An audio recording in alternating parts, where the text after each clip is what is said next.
মৰমৰ ছাত্ৰ-ছাত্ৰীসকল ক্লাছ 6 গণিতৰ যেটো তোমালোকৰ দ্বিতীয় যিখন পাঠ আছে দ্বিতীয় ভাগৰ আছে তাৰ পৰিমা আৰু গালি অধ্যায়টোৰ কৰি চাওহা 6.4 এটা পৃষ্ঠা নম্বৰ আছে 19 নম্বৰত ইয়াৰ যিখিনি পাঠভিত্তিক প্ৰশ্ন উত্তৰ আছে আমি সেইখিনি আজি কৰিবলৈ চেষ্টা কৰিম প্ৰথম প্ৰশ্নটো কৈছে আয়তাকৃতিৰ বাগিচা এখনৰ কালি 600 বৰ্গ মিটাৰ আৰু প্ৰস্থ 80 মিটাৰ বাগিচাখনৰ দৈৰ্ঘ্য কিমান আমি আয়তৰ কালি পঢ়ি আছিলো আয়তৰ কালি সমান দিশ পূৰণ প্ৰস্থ ইয়াত কালি দিয়া আছে আৰু প্ৰস্থ দিয়া আছে গতিকে দৈৰ্ঘ্য কিমান বুলি ক'লে আমি কি কৰিব লাগিব আয়তৰ কালিক আমি প্ৰস্থই হৰণ কৰিলে আমি তাৰ দৈৰ্ঘ্যটো পাম এতিয়া এখন আছে আয়তাকৃতিৰ বাগিচাখনৰ কালি দিয়া আছে 600 বৰ্গ মিটাৰ আৰু প্ৰস্থ কিমান দিয়া আছে 20 মিটাৰ গতিকে দিয়া আছে আমি লিখিছো আয়তাকৃতিৰ বাগিচাখনৰ কালি 600 বৰ্গ মিটাৰ প্ৰস্থ দিয়া আছে 20 মিটাৰ এতেকে বাগিচাখনৰ দৈৰ্ঘ্য কিমান হ'ব বাগিচাখনৰ দৈৰ্ঘ্য সমান বাগিচাখনৰ কালিক আমি প্ৰস্থই আমি হৰণ কৰিম বাগিচাখনৰ কালি আছিলে 600 বৰ্গ মিটাৰ আছিলে আৰু প্ৰস্থ কিমান আছিলে 20 আছিলে এটো বৰ্গ মিটাৰ আছিলে আৰু এটো মিটাৰ আছিলে বৰ্গ মিটাৰ আৰু মিটাৰ কটাকটি কৰি দিলে অকল মিটাৰ থাকিব গতিকে আমি যদি এটো কটাকটি কৰো 2 আমি খাটি গ্ৰহণ কৰিলো 30 উত্তৰটো হৈ যাব 30 মিটাৰ গতিকে বাগিচাখনৰ দৈৰ্ঘ্য কিমান হ'ব 30 মিটাৰ তাৰ পিছৰ প্ৰশ্ন দিছে যদি আয়তাকৃতিৰ বোৰ্ড এখনৰ দৈৰ্ঘ্য 190 সেন্টিমিটাৰ আৰু ইয়াৰ কালি 22800 বৰ্গ সেন্টিমিটাৰ তেন্তে বোৰ্ডখনৰ পৰিসীমা নিৰ্ণয় কৰা আয়তাকৃতিৰ বোৰ্ডখনৰ দৈৰ্ঘ্য দিয়া আছে আৰু কালি দিয়া আছে আমাক নিৰ্ণয় কৰিবলৈ কৈছে পৰিসীমা গতিকে আমি কি কৰিব লাগিব আমি দৈৰ্ঘ্য আৰু কালি এই দি থকা দুটাৰ পৰা আমি প্ৰথমতে প্ৰস্থ উলিয়াই ল'ব লাগিব প্ৰস্থ উলিয়াই ল'লে আমি তাৰপিছত পৰিসীমা উলিয়াব পাৰিম দিয়া আছে আয়তাকৃতিৰ বোৰ্ডখনৰ কালি দিয়া আছে 22800 বৰ্গ মিটাৰ আৰু দৈৰ্ঘ্য দিয়া আছে 190 বৰ্গ মিটাৰ গতিকে বোৰ্ডখনৰ প্ৰস্থ কিমান হ'ব বোৰ্ডখনৰ প্ৰস্থক আমি বোৰ্ডখনৰ কালিক আমি দৈৰ্ঘ্যৰে হৰণ কৰি দিম বোৰ্ডখনৰ কালি হৈছিল 22800 আছিল আৰু দৈৰ্ঘ্য কিমান আছিল 190 যদি আমি হৰণ কৰি দিও ইয়াত পাম আমি 120 মিটাৰ পাম এতিয়া আয়তাকৃতিৰ এই বোৰ্ডখনৰ আমি প্ৰস্থ পাই গলো 120 মিটাৰ আৰু দৈৰ্ঘ্য পালো আমি 190 মিটাৰ গতিকে পৰিসীমা কিমান হ'ব পৰিসীমা সমান 2 পূৰণ দৈৰ্ঘ্য যোগ প্ৰস্থ দৈৰ্ঘ্য আমি পালো 190 আৰু প্ৰস্থ পালো 120 যদি আমি পূৰণ কৰো হ'ব 2 পূৰণ 0 310 লগত 2 যদি পূৰণ কৰো আমি 620 মিটাৰ গতিকে আয়তাকৃতিৰ বোৰ্ডখনৰ পৰিসীমা কিমান হ'ব 620 মিটাৰ তাৰপিছত দিছে 3 নম্বৰ প্ৰশ্ন এখন মজিয়া 5 মিটাৰ দীঘল আৰু 4 মিটাৰ বহল মজিয়াখনত 3 মিটাৰ বাহু বিশিষ্ট এখন বৰ্গাকৃতিৰ দলিচা পৰা আছে মজিয়াখনৰ দলিচা নথকা অংশৰ কালি নিৰ্ণয় কৰা মজিয়াখনৰ দীঘল প্ৰস্থ দিয়া আছে 5 মিটাৰ আৰু 4 মিটাৰ গতিকে মজিয়াখন আমি কালি উলিয়াই ল'ব পাৰিম তাৰপিছত আকৌ কৈছে মজিয়াখনত 3 মিটাৰ বাহু বিশিষ্ট এখন বৰ্গাকৃতিৰ দলিচা পৰা আছে যেহেতু বৰ্গাকৃতিৰ দলিচাখনৰ বাহু যোগ দিয়া আছে 3 মিটাৰ গতিকে আমি বৰ্গাকৃতিৰ দলিচাখনৰ আমি কালি উলিয়াই ল'ম এতিয়া আমি চাও মজিয়াখনৰ দিশ দিয়া আছে 5 মিটাৰ এখন মজিয়া আমি লৈছো এখন মজিয়াখনৰ দৈৰ্ঘ্য কিমান দিছে 5 মিটাৰ আৰু প্ৰস্থ দিয়া আছে 4 মিটাৰ গতিকে মজিয়াখনৰ কালি কিমান হ'ব দৈৰ্ঘ্য পূৰণ প্ৰস্থ দৈৰ্ঘ্য আমি 5 মিটাৰ পাতিলো আৰু প্ৰস্থ 4 দুটা পূৰণ কৰিলে হ'ব বৰ্গ মিটাৰ 5 4 গুণ হৈ যাব 20 তে মজিয়াখনৰ কালি পালো আমি 20 বৰ্গ মিটাৰ আকৌ কৈছে কি মজিয়াখনত এখন বৰ্গাকৃতিৰ দলিচা পৰা আছে আৰু বৰ্গাকৃতিৰ দলিচাখনৰ বাহুৰ দিশ 3 মিটাৰ এখন হল বৰ্গাকৃতিৰ দলিচা ইয়াৰ বাহুৰ দিশ হ'ব সবফালে 3 মিটাৰ গতিকে দলিচাখনৰ কালি কিমান হ'ব বৰ্গৰ কালি আমি জানো বাহু পূৰণ বাহু গতিকে ইয়াত দিয়া আছিল 3 পূৰণ 3 যেটো বাহুৰ দিশ আমাৰ 3 মিটাৰ দিয়া আছিল গতিকে 3 মিটাৰ পূৰণ কৰিলে কিমান হ'ব 9 বৰ্গ মিটাৰ হ'ব এই বৰ্গাকৃতিৰ দলিচাখনৰ কালি কিমান হৈ গ'ল 9 বৰ্গমিটাৰ গোটেই মজিয়াখনৰ কালি আমি কিমান পাইছিলোঁ গোটেই মজিয়াখনৰ কালি পাইছিলোঁ আমি 20 বৰ্গমিটাৰ গোটেই মজিয়াখনৰ কালি 20 বৰ্গমিটাৰ পাইছিলোঁ আৰু এই দলিচা পৰা অংশটো কালি পালোঁ আমি 9 বৰ্গমিটাৰ গতিকে দলিচা নপৰা অংশ এইখিনি দলিচা নপৰা অংশ এই দলিচা নপৰা অংশৰ কালি কিমান হ'ব গোটেই মজিয়াখনৰ কালিৰ পৰা আমি এই দলিচাখনৰ কালিটো আমি বিয়োগ কৰি দিম তাৰমানে এইটো কৰিলে হ'ব মজিয়াখনৰ দলিচা নথকা অংশৰ কালি এইটো কৰিবলৈ হ'লে কি কৰিব লাগিব আমি মজিয়াখনৰ কালিৰ পৰা বৰ্গাকৃতি দলিচাখনৰ কালি বিয়োগ কৰি দিম মজিয়াখনৰ কালি আমি পাইছিলোঁ 20 বৰ্গমিটাৰ আৰু বৰ্গাকৃতি দলিচাখনৰ কালি পাইছিলোঁ আমি 9 বৰ্গমিটাৰ দুটা আমি যদি বিয়োগ কৰোঁ কিমান হৈ যাব 11 বৰ্গমিটাৰ তাৰমানে মজিয়াখনৰ দলিচা নথকা অংশৰ কালি কিমান হ'ব 11 বৰ্গমিটাৰ 4 নম্বৰ প্ৰশ্ন আমাক দিয়া আছে প্ৰতি বৰ্গমিটাৰত 7 টকাকৈ প্ৰতি বৰ্গমিটাৰত 7 টকাকৈ 200 মিটাৰ দীঘল আৰু 5 মিটাৰ বহল আয়তাকৃতিৰ বেৰ এখনত ৰং দিবলৈ মুঠ কিমান খৰচ হ'ব এখন আয়তাকৃতিৰ বেৰ আছে বেৰখনৰ দীঘলটো কৈছে 200 মিটাৰ আৰু বহল 5 মিটাৰ যেহেতু ইয়াত বেৰখনৰ ৰং দিয়া কথা কৈছে গতিকে আমি এই বেৰখনে কালি উলিয়াই ল'ম আমি কালি উলিওৱাৰ পিছত কি কৈছে প্ৰতি বৰ্গমিটাৰত 7 টকাকৈ খৰচ বুলি কৈছে এতিয়া মুঠ কালিক আমি 7 টকাৰে পূৰণ কৰি দিলে উত্তৰটো ওলাব এখন হ'ল আয়তাকৃতিৰ বেৰখনৰ দিশ দিয়া আছে 200 মিটাৰ আৰু প্ৰস্থ হ'ল 5 মিটাৰ আয়তাকৃতিৰ বেৰখনৰ দিশ 200 মিটাৰ আৰু প্ৰস্থ হৈ গ'ল 5 মিটাৰ ইয়াৰ কালি কিমান হ'ব তেতিয়াহ'লে বেৰখনৰ কালি হ'ব 200 পূৰণ 5 বৰ্গ মিটাৰ 200 লগত 5 পূৰণ কৰিলে আমি পাম 1000 গোটেই বেৰখনৰ কালি কিমান পালোঁ আমি 1000 বৰ্গমিটাৰ পালোঁ তাৰপিছত আকৌ কৈছে প্ৰতি বৰ্গমিটাৰ ৰং দিয়াৰ বাবদ খৰচ 7 টকা গোটেই বেৰখনৰ আমি কালি কিমান পালোঁ 1000 বৰ্গমিটাৰ পালোঁ গতিকে গোটেই 1000 বৰ্গমিটাৰ ৰং দিয়াৰ বাবদ খৰচ কিমান হ'ব 1000 লগত আমি 7টো পূৰণ কৰিব লাগিব 1000 লগত আমি 7টো পূৰণ কৰিলোঁ সমান 7000 টকা তাৰমানে বেৰখনত ৰং দিয়াৰ বাবদ মুঠ খৰচ কিমান হ'ব 7000 টকা 5 নম্বৰ প্ৰশ্ন এডৰা 5 মিটাৰ দীঘল আৰু 4 মিটাৰ বহল মাটিত ফুল ৰুবৰ কাৰণে 1 মিটাৰ দীঘল বৰ্গাকাৰ 5 অংশ মাটি চহোৱা হৈছে বাকী থকা মাটিখিনি কালি কিমান এতিয়া মাটিডৰা দীঘল কৈছে 5 মিটাৰ আৰু প্ৰস্থ কৈছে 4 মিটাৰ গতিকে আমি মাটিডৰা কালি উলিয়াই ল'ব পাৰিম তাত আকৌ কৈছে 1 মিটাৰ দীঘল বৰ্গাকাৰ 5টা অংশ মাটি চহোৱা হৈছে কৈছে 1 মিটাৰ দীঘল 5টা অংশ মাটি চহাইছে গতিকে তাত ফুল ৰুবৰ কাৰণে বাকী থকা মাটিখিনি কালি সুধিছে এতিয়া আমি চাওঁ মাটিডৰাৰ দিশ 5 মিটাৰ এডৰা মাটিডৰাৰ দিশ 5 মিটাৰ আৰু প্ৰস্থ কিমান আছে 4 মিটাৰ গতিকে মাটিডৰাৰ কালি কিমান হ'ব দিশ পূৰণ প্ৰস্থ বুলি ক'লে আমি 5 পূৰণ 4 বৰ্গ মিটাৰ 5 4 গুণ হৈ গ'ল 20 বৰ্গ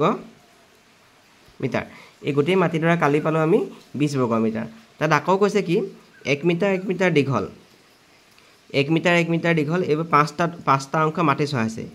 1 2 3 4 5টা এই 5টা অংশ মাটিখিনি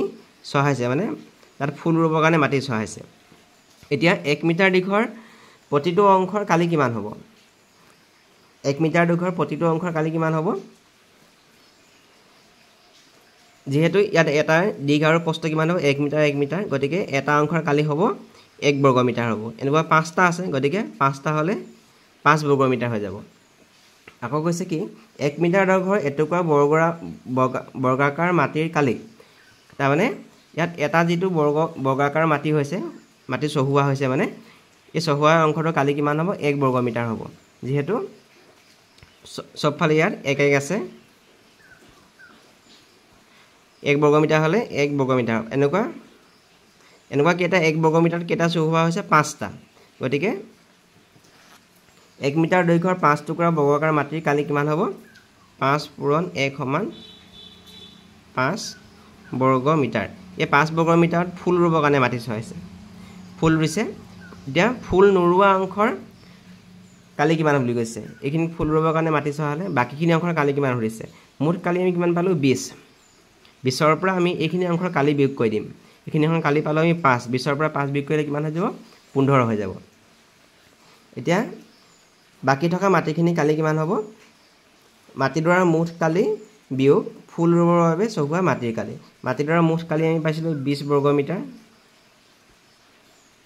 আৰু ফুল ৰুবৰ কাৰণে কিমান চহা হৈছিলে 5 বৰ্গ মিটাৰ যদি আমি বিয়োগ কৰি কিমান হ'ব 15 বৰ্গ মিটাৰ উত্তৰটো কিমান হৈ যাব বাকি থকা মাটিৰ কালি 15 বৰ্গ মিটাৰ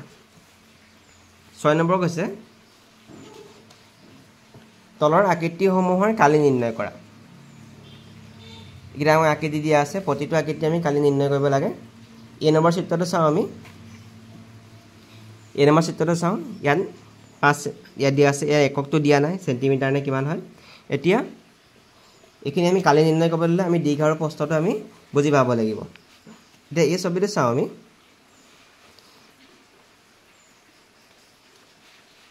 এই ছবিটোত প্ৰতিটো এটা আয়ত ইয়াৰ পৰা ইয়ালৈ দৈৰ্ঘ্য কিমান আছে 3 একক যদি আমি ইয়াতে ভাগ কৰি দিওঁ এটা 1 নম্বৰ যদি আয়ত বুলি লওঁ এতিয়া এটো আয়তৰ দিশ কিমান হৈ গ'ল দিশ 2 আৰু প্ৰস্থ 3 ইয়াৰ কালি কিমান হ'ব তেতিয়া হলে 3 দুগুণ 6 হ'ব দিশ আৰু প্ৰস্থ পূৰণ কৰিলে আমি কালি পাম প্ৰথম আয়তটো হৈ গ'ল ইয়াত কালি পালো আমি 6 এতিয়া পিছৰ আয়তটো চাওঁ যদি আমি ইয়াত ভাগ কৰি দিওঁ তে এটো আয়তৰ এটা যদি আমি 2 নম্বৰ আয়ত লওঁ যদি আমি 2 নম্বৰ আয়ত লওঁ ইয়াৰ পৰা ইয়ালৈকে দৈৰ্ঘ্য 4 দিয়া আছে আৰু ইয়াৰ পৰা ইয়ালৈকে 2 যদি ইয়াৰ পৰা ইয়ালৈ 2 হয় এডখৰ পৰা এডখৰলৈ কিমান হৈ যাব 2 তাৰ মানে এই আয়তটোৰ দৈৰ্ঘ্য কিমান হ'ব 4 আৰু 2 যোগ কৰিলে কিমান হ'ব 6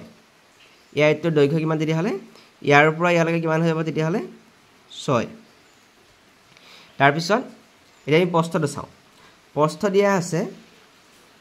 দিয়া আছে ইয়াৰ পৰা ইয়ালৈকে 5 দিয়া আছে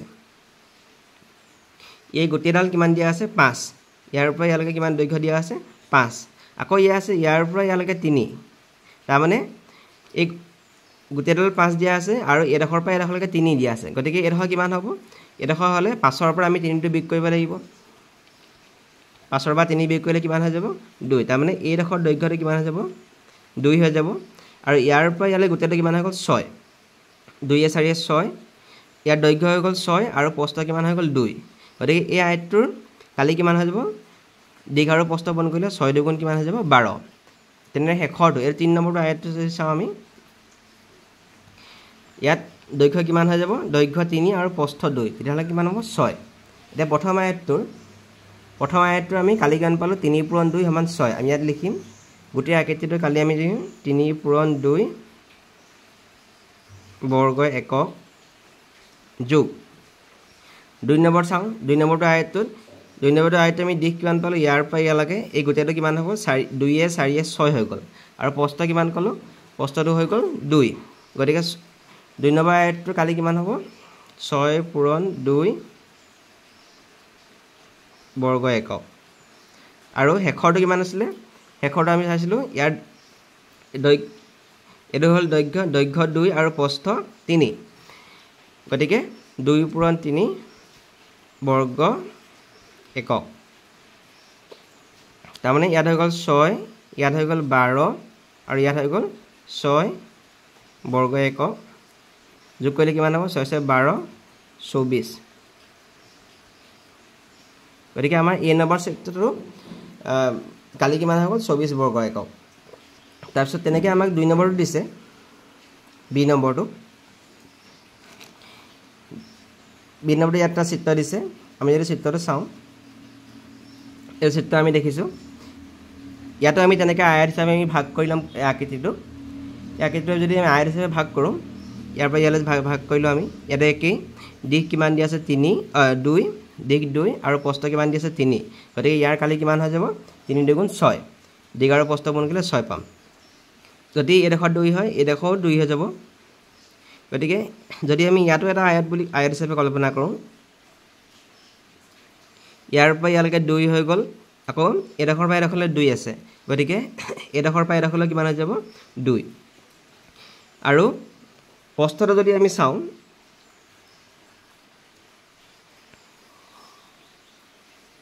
প্ৰস্থটো দিছে ইয়াৰ পৰা ইয়ালৈকে 3 দিয়া আছে আৰু এই গোটেইডাল 4 দিয়া আছে ইয়াৰ পৰা এই গোটেই দীঘলটো কিমান দিয়া আছে 4 তাৰপিছত ইয়াৰ পৰা এডোখৰলৈকে দিয়া আছে 3 গতিকে এইডোখৰ কিমান হ'ব এই সৰুডোখৰ কিমান হ'ব এই সৰুডোখৰ কিমান হ'ব 4 ৰ পৰা আমি 3 বিয়োগ কৰিম তাৰ মানে 1 তাৰ মানে এই আয়তটোৰ দিশ কিমান হৈ যাব এটো 2 এটো 4 আৰু এটো কিমান হৈ গ'ল 2 ইয়াৰ দিশ কিমান হ'ব 4 2 6 6 2 হৈ গ'ল 8 8টো ইয়াৰ দিশ হৈ গ'ল আৰু প্ৰস্থ কিমান হৈ গ'ল 1 প্ৰস্থটো আমি কেনেকৈ পালোঁ এই গোটেইডাল দিয়া আছে 4 একক আৰু ইয়াৰ পৰা ইয়াল দিয়া আছে 3 গতিকে আমি প্ৰস্থটো কিমান হ'ব 4 বিয়োগ 3 সমান 1 পালোঁ আমি এটা মাত্ৰ বুজিবৰ কাৰণে ইয়াত কৈ দেখাইছোঁ গতিকে এই আয়তটো কালি কিমান হ'ব ইয়াত আমি দৈৰ্ঘ্য পালোঁ 8 আৰু প্ৰস্থ পালোঁ 1 গতিকে কিমান হ'ব 8 * 8 দিশ পূৰণ প্ৰস্থ সমান 8 * 8 বৰ্গ একক হ'ব পিছৰ চাওঁ যদি 3 নম্বৰ আয়তটো চাওঁ আমি ইয়াৰ দৈৰ্ঘ্য 2 আৰু প্ৰস্থ 3 3 * 2 = 6 গতিকে গোটেই আকৃতিটো কালি কিমান হ'ব গোটেই আকৃতিটো কালি আমি আয়ত 3টা কালিৰ যোগফল হ'ব প্ৰথমটো পালোঁ আমি 2 * 3 বৰ্গ একক আকৌ এইটো পিছতো পালোঁ 8 * 1 বৰ্গ একক তাৰপিছত এইটো পালোঁ আমি 2 * 3 বৰ্গ একক গোটেইখিনি কৰিলে কিমান হ'ব 3 * 2 = 6 8 * 1 = 8 আৰু 2 * 3 = 6 বৰ্গ একক কিমান হৈ যাব 6 * 12 12 * 8 20 20 বৰ্গ একক হ'ব তাৰপিছত আমাৰ 7 নম্বৰ প্ৰশ্ন দিছে এটা বৰ্গৰ পৰিসীমা আৰু কালি সমান হ'লে বৰ্গটোৰ এটা বাহুৰ দৈৰ্ঘ্য নিৰ্ণয় কৰা বৰ্গটোৰ পৰিসীমা আৰু কালি সমান বুলি কৈছে এটা বাহুৰ দৈৰ্ঘ্য নিৰ্ণয় কৰা কৈছে আমি এটা বাহুৰ দৈৰ্ঘ্যটো ধৰি লম যেহেতু আমাৰ এটা বাহুৰ দৈৰ্ঘ্য আমি নাজানো আমি লিখিছোঁ ইয়াত ধৰা হ'ল বৰ্গটোৰ এটা বাহুৰ দৈৰ্ঘ্য x একক তোমালোকে x নধৰি বেলেগ এলফাবেটৰ ধৰিব পৰা বৰ্গটোৰ পৰিসীমা যদি এটা বাহুৰ দৈৰ্ঘ্য x আমি জানো বৰ্গৰ পৰিসীমা সমান 4 পূৰণ এটা বাহুৰ দিশ যেহেতু আমি এটা বাহুৰ দৈৰ্ঘ্য কিমান ধৰিছোঁ ইয়াত x বুলি ধৰিছোঁ গতিকে এটা বাহুৰ দৈৰ্ঘ্যত আমি x বুলি লিখিছোঁ 4 লগত x গুণ কৰিলে কিমান হৈ যাব 4x একক তাৰপিছত আকৌ বৰ্গটোৰ কালি সমান বাহু পূৰণ বাহু এটা বাহু মান কিমান আছে x দুটা পূৰণ কৰিলে কিমান হ'ব x স্কোৱাৰ বৰ্গ একক আমাক দিয়া আছে বৰ্গটোৰ পৰিসীমা আৰু বৰ্গটোৰ কালি সমান আমি কালি কিমান পালোঁ x স্কোৱাৰ আৰু বৰ্গটোৰ পৰিসীমা কিমান পালোঁ 4x পালোঁ দুটা সমান বুলি কৈছে গতিকে আমি সমান চিন পাতিছোঁ এটা x স্কোৱাৰ মানে কি x স্কোৱাৰ মানে হৈ গ'ল x দুটা পূৰণ x পূৰণ x = 4x এতিয়া আমি x এটা উলিয়াব লাগে যেহেতু এইটো পূৰণ হৈ আছে পূৰণ থাকিলে সমান চিন ইফালে আমি ইফালে কি কৰিম এইটো হৰণ হৈ যাব এতিয়া কি কৰিম আমি x আৰু x কাটি দিলোঁ ইয়াত কিমান থাকিলে 4 x = 4 একক তাৰমানে বৰ্গটোৰ এটা বাহুৰ দৈৰ্ঘ্য 4 একক যদি এটা বৰ্গৰ পৰিসীমা আৰু কালি সমান হয় বৰ্গটোৰ এটা বাহুৰ দৈৰ্ঘ্য কিমান হ'ব 4 একক 8 নম্বৰ প্ৰশ্ন আয়তাকৃতি বনাঞ্চল এখনৰ জোখ 12 কিলোমিটাৰ আৰু 10 কিলোমিটাৰ ইয়াত জোখ দিয়া আছে 12 কিলোমিটাৰ 10 কিলোমিটাৰ মানে বনাঞ্চলখনৰ দৈৰ্ঘ্য 12 কিলোমিটাৰ আৰু প্ৰস্থ হৈ গ'ল 10 কিলোমিটাৰ বনাঞ্চল ধ্বংসৰ বাবে মুঠ বনাঞ্চলৰ 10/3 কমি গৈছে বনাঞ্চল যেহেতু ধ্বংস হৈছে তাৰ বাবে বনাঞ্চলখনৰ 10/3 কমি গৈছে বনাঞ্চলখনৰ প্ৰাৰম্ভিক বা মূল কালি কিমান আছিল এতিয়া প্ৰথমতে চাওঁ বনাঞ্চলখনৰ মূল কালি ইয়াৰ দিশ দিয়া আছিলে 12 কিলোমিটাৰ প্ৰস্থ দিয়া আছিলে 10 কিলোমিটাৰ গতিকে ইয়াৰ কালি কিমান হ'ব দিশ পূৰণ প্ৰস্থ দিয়া আছে আয়তাকৃতি বনাঞ্চলখনৰ জোখ 12 কিলোমিটাৰ আৰু 10 কিলোমিটাৰ তাৰমানে আমি ইয়াৰ পৰা বুজিব লাগিব ইয়াৰ দিশ হ'ল 12 কিলোমিটাৰ আৰু প্ৰস্থ হৈ গ'ল 10 কিলোমিটাৰ গতিকে বনাঞ্চলখনৰ কালি কিমান হ'ব 12 লগত 10 আমি যদি পূৰণ কৰোঁ 100 দিশ পূৰণ প্ৰস্থ 120 বৰ্গ কিলোমিটাৰ হ'ব বনাঞ্চলখনৰ মূল কালি কিমান হৈ যাব 120 বৰ্গ কিলোমিটাৰ তাৰপিছত আকৌ কৈছে বনাঞ্চল ধ্বংসৰ বাবে মুঠ বনাঞ্চলৰ 10/3 কমি গৈছে ধ্বংস হোৱা বনাঞ্চলৰ কালি উলিয়াবলৈ কৈছে আমাক আমি যে কিমান অংশ কমি গৈছে 10/3 গতিকে কিমান কালি কমি গ'ল আমি উলিয়াব লাগে ধ্বংস হোৱা বনাঞ্চলৰ কালি সমান মুঠ বনাঞ্চলৰ কালি পূৰণ 10/3 মুঠ বনাঞ্চলৰ কালি কিমান পাইছিলোঁ আমি 120 বৰ্গ কিলোমিটাৰ আমি ইয়াত পাতিম 120 আৰু ইয়াত পালোঁ আমি 10/3 এইটো হ'ব বৰ্গ কিলোমিটাৰ হ'ব আমি যদি 10ৰে 120ক আমি হৰণ কৰোঁ কিমান হ'ব 12 হৈ যাব 12 লগত আমি 3 পূৰণ কৰোঁ 12 লগত 3 পূৰণ কৰিলে কিমান হৈ যাব 36 36 বৰ্গ কিলোমিটাৰ হৈ যাব কিমান বৰ্গ কিলোমিটাৰ কালি বনাঞ্চল ধ্বংস হ'ল 36 বৰ্গ কিলোমিটাৰ আমাক চি নম্বৰটো কৈছে বনাঞ্চলৰ বাকি থকা অংশৰ কালি কিমান হ'ব 36 বৰ্গ কিলোমিটাৰ কালি ধ্বংস হৈ গ'ল মূল আছিলে হ'ল 120 কিলোমিটাৰ 120 বৰ্গ কিলোমিটাৰ গতিকে আমি কি কৰিম মূল বনাঞ্চলৰ কালিৰ পৰা ধ্বংস হোৱা বনাঞ্চলৰ কালিটো আমি বিয়োগ কৰিম মূল বনাঞ্চলৰ কালি আছিলে 120 বৰ্গ কিলোমিটাৰ 120 বিয়োগ 36 আৰু ধ্বংস হোৱা বনাঞ্চলৰ কালি কিমান আছিলে 36 আছিলে গতিকে আমি এইটো বিয়োগ কৰি দিম বিয়োগ কৰিলে হ'ব 10 চাইকেল থাকিল 4 11 তিনিকল থাকিল 8 84 বৰ্গ কিলোমিটাৰ বনাঞ্চল বাকি থকা অংশৰ কালি তাৰপিছত কৈছে আমাক 9 নম্বৰ প্ৰশ্ন নগৰীয় তাপ কমোৱাৰ বাবে চহৰৰ উদ্যান সম্প্ৰসাৰণ কৰা হৈছে বৰ্তমান 13200 বৰ্গমিটাৰ বিস্তৃত উদ্যানখনৰ চাৰিসীমাৰ চাৰিওফালে 3 মিটাৰ বহল পথ সংযোজন কৰি সম্প্ৰসাৰণ কৰা হ'ব যদি উদ্যানখনৰ 120 মিটাৰ পূৰণ 110 মিটাৰ জোখৰ আয়তাকৃতিৰ হয় তেন্তে বৰ্তমান উদ্যানখনৰ পৰিসীমা কিমান এতিয়া আমাক এই নম্বৰ দিয়া আছে উদ্যানখনৰ আমাক 120 মিটাৰ পূৰণ 110 মিটাৰ ইয়াৰ পৰা আমি বুজিব লাগিব কি যে উদ্যানখনৰ দীঘলটো হৈ গ'ল 120 মিটাৰ আৰু প্ৰস্থ হৈ গ'ল 110 মিটাৰ গতিকে উদ্যানখন আমি পৰিসীমা উলিয়াব পাৰিম যিহেতু এখন আয়তাকৃতি উদ্যানৰ পৰিসীমা হ'ব 2 পূৰণ দিশ যোগ প্ৰস্থ গতিকে এখন আমি উদ্যান ইয়াৰ দৈৰ্ঘ্য দিয়া আছে 120 মিটাৰ প্ৰস্থ দিয়া আছে 110 মিটাৰ গতিকে উদ্যানখনৰ পৰিসীমা কিমান হ'ব 2 পূৰণ দৈৰ্ঘ্য যোগ প্ৰস্থ এতিয়া দৈৰ্ঘ্য দি পালোঁ আমি 120 আৰু প্ৰস্থ পালোঁ 110 যেতিয়া আমি যদি যোগ কৰোঁ 3 230 হ'ব 230 লগত পূৰণ কৰিলে 2 দুগুণ 6 2 দুগুণ 4 460 মিটাৰ উদ্যানখনৰ পৰিসীমা কিমান হ'ব 460 মিটাৰ হৈ গ'ল তাৰপিছত আকৌ কৈছে কি উদ্যানখনৰ চাৰিসীমাৰ চাৰিওফালে 3 মিটাৰ বহল পথ সংযোজন কৰি সম্প্ৰসাৰণ কৰা হ'ব মানে উদ্যানখন আৰু বহলোৱা হ'ব 3 মিটাৰ বহল চাৰিওফালে 3 মিটাৰ বহল এটা পথ সংযোজন কৰা হৈছে পথটো সংযোজন কৰাৰ পাছত উদ্যানখনৰ নতুন পৰিসীমা কিমান হ'ব এখন আছিলে উদ্যানখন ইয়াৰ দৈৰ্ঘ্য আছিলে 120 মিটাৰ প্ৰস্থ আছিলে 110 মিটাৰ ইয়াৰ কৈছে কি উদ্যানখনৰ চাৰিওফালে 3 মিটাৰ বহল এই দৈৰ্ঘ্যটোৰ এফালেও 3 মিটাৰ বহল এটা ৰাস্তা গৈছে আৰু এফালেও এটা 3 মিটাৰ বহল এটা ৰাস্তা গৈছে গতিকে উদ্যানখনৰ দিশ কিমান হৈ গ'ল এতিয়া 3 3 6 আৰু 6 লগত 120 যোগ কৰিলে কিমান হ'ব 126 তাৰমানে প্ৰথমতে 120 আছিলে তাৰপিছত আকৌ 3 মিটাৰ এফালেও 3 মিটাৰ বহল হৈছে এফালেও 3 মিটাৰ বহল হৈছে তাৰমানে 3 আৰু 3 যোগ কৰিলে কিমান হ'ব 126 এতিয়া উদ্যানখনৰ নতুন দিশ কিমান হৈ গ'ল 126 পথটোৰ সৈতে উদ্যানখনৰ দিশ মই এইটো বুজিবৰ কাৰণে ইয়াত কৈ দেখাইছোঁ মাত্ৰ পথটোৰ সৈতে উদ্যানখনৰ দিশ এফালে এটা ৰাস্তা গৈছে 3 মিটাৰ এফালে এটা ৰাস্তা গৈছে 3 মিটাৰ কিমান হৈ গ'ল 126 মিটাৰ হৈ গ'ল তাৰপিছত কৈছে আৰু প্ৰস্থ ফালেও 3 মিটাৰ বাঢ়িব এইটো প্ৰস্থ আছিলে প্ৰস্থ কিমান আছিলে 110 এফালেও 3 মিটাৰ বাঢ়িলে আৰু এফালেও 3 মিটাৰ বাঢ়িলে কিমান হৈ গ'ল তেতিয়াহ'লে প্ৰস্থ কিমান হৈ গ'ল এইটো 3 110 আৰু 3 ইয়াৰ পৰা ইয়ালৈকে প্ৰস্থ তেতিয়াহ'লে হৈ গ'ল প্ৰস্থখন কিমান হ'ব 110 আছিলে 3 3 6 কিমান হৈ গ'ল 116 উদ্যানখনৰ প্ৰস্থ তেতিয়াহ'লে কিমান হ'ব 116 মিটাৰ তাৰমানে এইটো চাৰিওফালে এটা ৰাস্তা গৈছে এইটো চাৰিওফালে আমি ৰাস্তাটো বনাই দিছোঁ এইটো ৰাস্তা এইটো 3 মিটাৰ বাঢ়িছে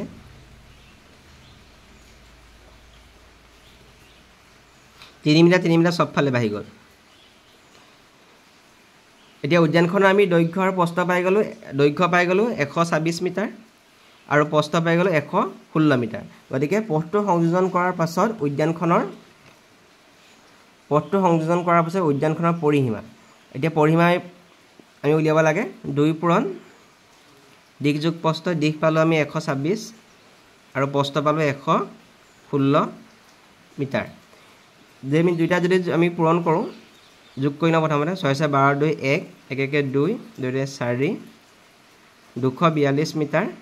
আৰু পূৰণ কৰিলে হ'ব 2 2 4 2 4 8 2 2 4 484 মিটাৰ তাৰমানে পথটো সংযোজন কৰা মানে হ'ল লগ লগোৱা পথটো লগ লগাই দিয়াৰ পিছত উদ্যানখনৰ নতুন পৰিসীমা কিমান হ'ব 484 মিটাৰ তাৰপিছত কৈছে পথটোৰ সৈতে উদ্যানখনৰ নতুন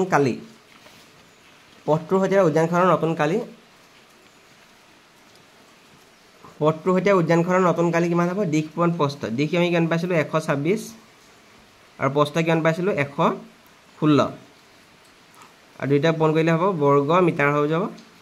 126 আৰু 116 পূৰণ কৰিলে তোমালোকে 14616 পাবা পথটোৰ সৈতে উদ্যানখনৰ নতুন কালি কিমান হ'ব 14116 বৰ্গ মিটাৰ 10 নম্বৰ প্ৰশ্নটো কৈছে এখন বিদ্যালয়ে 30 মিটাৰ দীঘল আৰু 20 মিটাৰ বহল আয়তাকৃতিৰ ছালত সৌৰ ফলক সোলাৰ পেনেল স্থাপন কৰিবলৈ বিচাৰিছে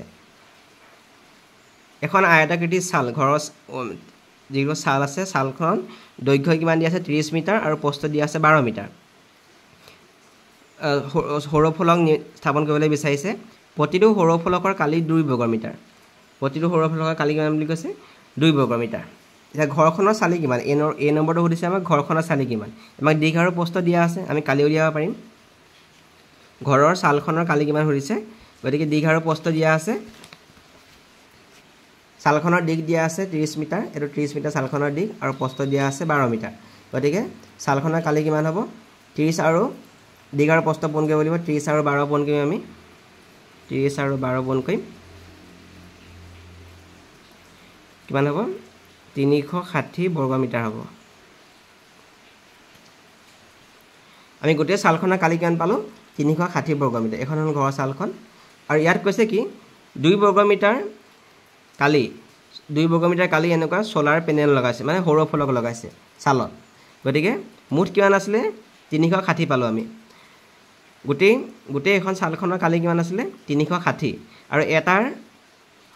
সৌৰ পেনেল বা সোলাৰ পেনেলৰ কালি কিমান 2 গতিকে মুঠ কিমানটা সৌৰ পেনেল লাগিব বা সোলাৰ পেনেল লাগিব আমি গোটেই 360ক আমি 2টোৱে হৰণ কৰিলে কিমানটাই যে সোলাৰ পেনেল আমি লগাব পাৰিম সেইটো আমি উলিয়াব পাৰিম এতিয়া প্ৰতিটো সৌৰ ফলকৰ কালি কিমান আছে 2 বৰ্গ মিটাৰ দিয়া আছে এতিয়া ছালখনত লগাব পৰা মুঠ সৌৰ ফলকৰ সংখ্যা কিমানটা আমি সোলাৰ পেনেল বা সৌৰ ফলক লগাব পাৰিম ছালৰ কালিটোক আমি এটা সৌৰ ফলকৰ কালি আমি হৰণ কৰিম ছালৰ কালি পাইছিলোঁ আমি 360 360 আৰু এটা সৌৰ ফলকৰ কালি কিমান পাইছিলোঁ আমি 2 এটা হৰণ কৰিলে আমি কিমানটা উলিয়াব পাৰিম আমি যদি 360ক 2 এ হৰণ কৰোঁ আমি পাম 180 পাম